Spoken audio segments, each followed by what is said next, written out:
Patrick Crozier has written his own thoughts on this just now, but I have some thoughts of my own. I cannot remember being so angry about a decision out of London for some time. Brian Micklethwaite and others on this blog have written in the past about why Uber is such a big deal and how the case for capitalism and the free market can be made.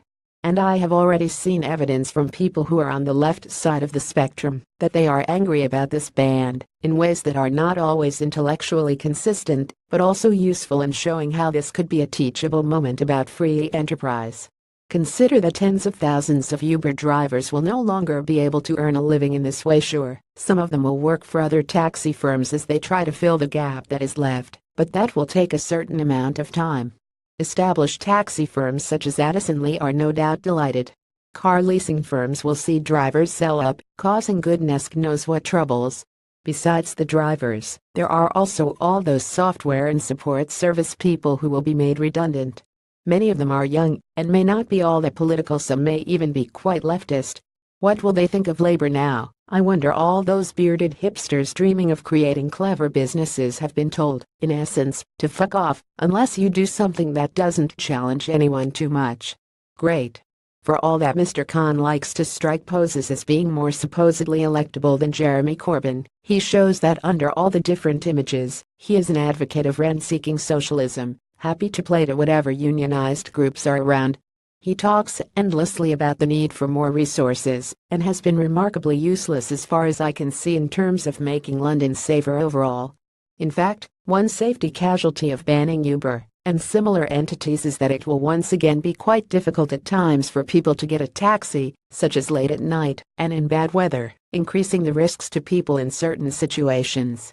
The law of unintended consequences. Another effect of this ban is the message it broadcasts to the wider world, and those of business: make sure you pay politicians lots of money and creep up to them, otherwise we could find fault and ban you. If you disrupt unionized, regulated business models, you are unwelcome and will be punished. And the kicker is that the current mayor is a Remainer, a man who has, fatuously, claimed that our exit from the single market is a disaster because of the loss of trading opportunities. Well, it appears that his enthusiasm for such things is limited when practical actual cases of competition arise. Anyway, here is a press statement from the Institute of Economic Affairs, which neatly summarizes the issues.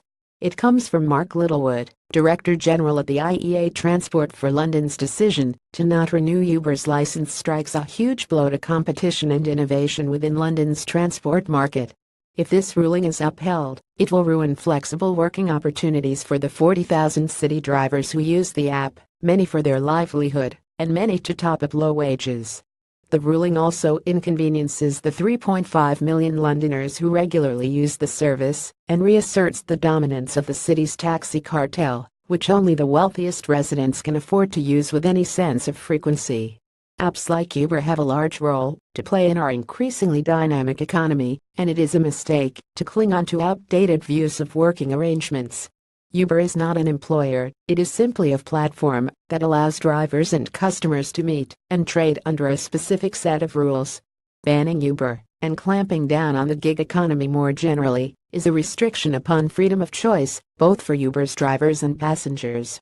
In doing so, Transport for London has privileged the views of a powerful minority who wish to restrict consumer choice over the will of millions of ordinary Londoners. Today's decision is an assault on drivers and customers alike, and a victory for protectionism.